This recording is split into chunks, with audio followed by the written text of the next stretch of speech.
Baik Bu Max, kita tahu bahwa perubahan status title fight menjadi pertandingan tanpa gelar bukanlah kesalahan dari pihak Ade Permana ya.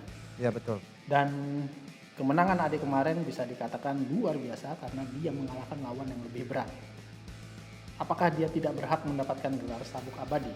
Ya, tentunya Ade Permana sendiri sudah melontarkan hal itu, ya kan, kepada CEO kita Prajino Tirta, juga kepada Pak Ketum Kobi Ardiansah Bakri ya.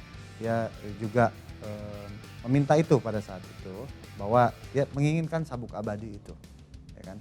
Tapi tentunya karena kita tetap berada di jalur peraturan itu, sehingga kedepannya kita harapkan ini adalah tanggung jawab bersama ya.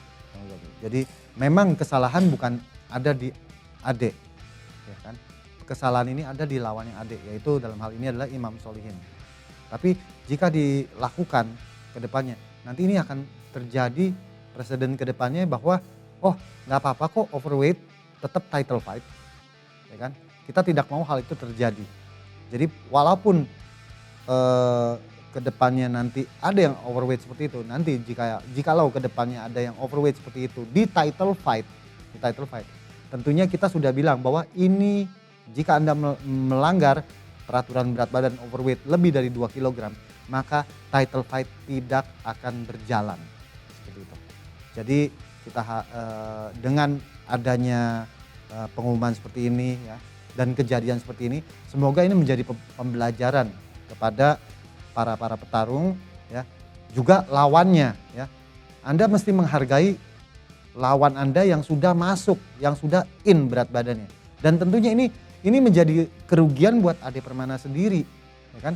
Karena dia sudah masuk beratnya, tapi karena peraturan dia tidak mendapatkan sabuk abadi. Pastinya dia sangat kecewa, tapi memang peraturan seperti ini gitu loh. Ya. Jadi seharusnya lawan ini lebih memperhatikan kebersamaan, ya, toleransinya. Jadi jika kita tahu kita bertanding di berat badan itu, tanggung jawab yang Anda emban itu bukan terhadap diri Anda, terhadap tim, ya, terhadap One Pride, terhadap Kobi, juga terhadap lawan Anda, gitu kan. Jadi Anda yang melakukan kesalahan, tapi semua yang menanggung, seperti itu. Kobi kena imbasnya, tidak ada title fight, ya kan. Begitu juga lawannya. Jadi yang terkena ini satu orang melakukan kesalahan, semua yang menanggung bersama, seperti itu.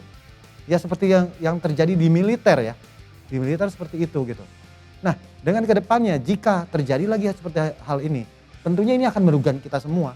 Jadi tentunya sangatlah tidak terhormat ya bagi seorang petarung yang sudah tahu sepakat berat badan, dia akan bertarung di berat badan itu, tapi dia overweight, ya kan. Anda akan terhormat jika Anda menang di berat itu dan tidak overweight tentunya. Jadi pembelajarannya adalah ke depannya ya, kesalahan yang dibuat oleh para petarung yang overweight ataupun lebih dari batas toleransi itu bukan hanya ditanggung oleh Anda, tapi ditanggung oleh semua unsur-unsur yang ada di cabang olahraga ini, yang ada di industri ini gitu loh. Ya. Jadi sangat disayangkan, semoga ke depannya apa yang bisa dilakukan oleh petarung adalah coba make weight ya. Pada saat bertanding di hari Anda timbang badan, berat badan Anda masuk seperti itu. Kalau enggak, tentunya tidak hanya Anda yang merugikan diri Anda, tapi Anda merugikan semuanya. Karena peraturan tetaplah peraturan, ya kan. Jika lebih dari overweight dari situ, maka pertarungan itu tidak bisa diadakan di berat itu. Karena Anda sudah beratnya udah overweight. Ya. Anda tidak bertarung lagi di atom weight. Bahkan udah dikasih toleransi 2 kilo masih over, tandanya Anda bertarung di kelas cage weight. Seperti itu. Oke, ada statement dari Ade Permana bahwa dia akan naik kelas ke strawweight karena dia merasa menderita sekali ya ketika harus menurunkan berat badan untuk turun di kelas atom weight sekarang. Namun karena title defense-nya dia tidak jadi digelar pada saat melawan Imam Solihin, apakah dengan naiknya dia ke strawweight dia harus meninggalkan sabuknya untuk direbut oleh para top contender di kelas atom? Oke, tentunya gini, memang kita sudah dengar bahwa ada petarung yang mau naik kelas. mau naik kelas, yaitu Ade Permana nih, dia mau naik kelas. Tapi di sini di uniknya lagi ada petarung yang mau turun kelas. Ya kita tahu Brando Mamana di sini pengen turun kelas, mengejar kelas di kelasnya Ade Permana. Sedangkan Ade Permana ini justru mau naik kelas. Nah, tapi dengan adanya presiden ini, tentunya saya rasa Ade akan mencoba untuk mendapatkan sabuk abadinya dulu nih sebelum dia naik kelas. Kalau menurut pribadi saya akan lebih afdol rasanya ya, lebih pas buat Ade jika dia berusaha untuk mendapatkan sabuk abadinya. Dia akan men-challenge diri dia lagi untuk mendapatkan title fight dan memenangkan pertandingan. Nah, di sini ada salah satu kandidat kuat yang digadang-gadang. Kita dengar nih rumorsnya bahwa dia akan mencoba turun. Gitu loh. Jadi kira-kira seperti itu. Nah, untuk kelanjutannya mungkin akan kita lihat perkembangannya. Ya, apakah akan terjadi nih ya cross ini? Ya, kita tahu bahwa ini akan sangat menarik buat kedua petarung ini. Karena keduanya ini merupakan petarung yang menurut saya kualitas sangat baik. Seperti itu. Oke, ini berarti pihak promotor harus menahan Ade Permana untuk tetap stay di kelas Atom. Di Atom. Dan dari pihak Brando dia harus menurunkan berat badannya. Kita tahu bahwa dia sebelumnya ada di kelas Throw ya. Jadi dia untuk menurunkan berat badannya untuk bertemu Ade. Apakah dua orang fighter ini sudah menjalin kesepakatan sejauh ini? Ya, sampai saat ini sudah kita informasikan, sedang kita negosiasikan. Jadi kemungkinan besar juga akan terjadi ya hal ini, dan yang pasti tunggu saja kabar baiknya dari kita. Ini berarti Brando tidak perlu lagi melalui ranking fight dan juga contender fight ketika pihak promotor telah menjadwalkan melawan Ade Permana dengan statusnya itu title fight. Tentunya gini ya, sebenarnya kita punya pertimbangan siapakah yang bisa title, ya kan? Tidak hanya berasumsi, tidak hanya berpatokan kepada ranking, ya kan? Karena kita tahu Brando di kelas strawweight dia rankingnya sudah tinggi, ya kan? Kemudian tidak hanya ranking saja yang dilihat, tapi animo dari masyarakat, ya kan? Melihat begitu performa petarung-petarung di kelas atas throw seperti Brando Mamana yang fanbase-nya begitu besar dan juga skillnya yang begitu baik. Tentunya ini menjadi suatu hal yang menarik buat para pencinta bela diri. Ya. Para fans mereka pengen melihat apa yang terjadi nih jika mereka bertemu.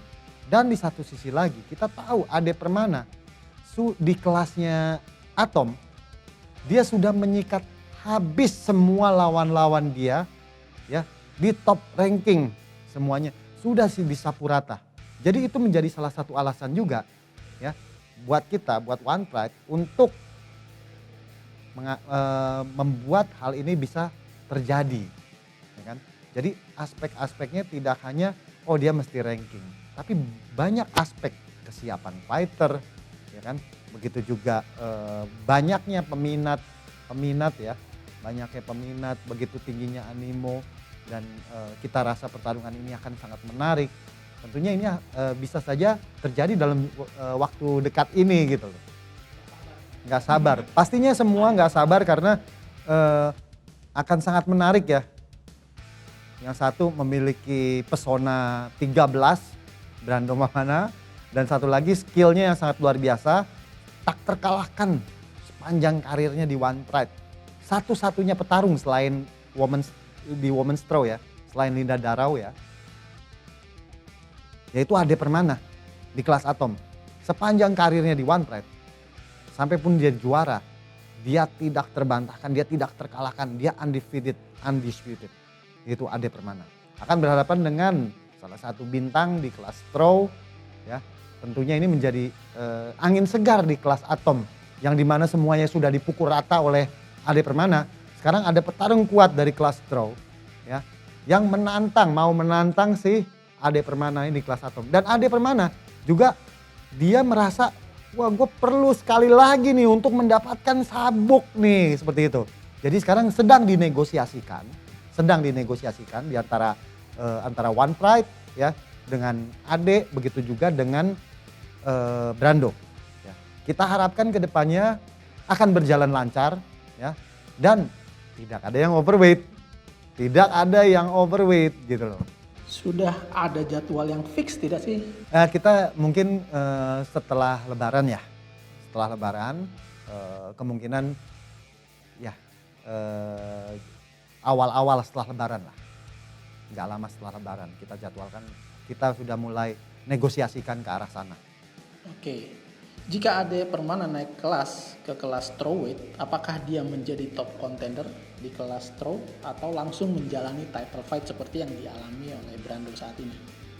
Gini, pada saat Ade Permana nanti naik ke kelas straw, tentunya dia tidak langsung title fight, ya kan? Tapi tidak menutup kemungkinan apapun bisa terjadi.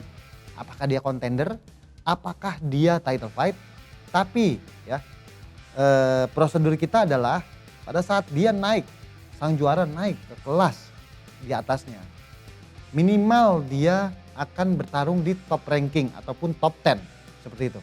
Nah, segala sesuatu akan disesuaikan dengan situasi dan kondisi yang ada terjadi, dinamika yang ada di dalam kelas tersebut.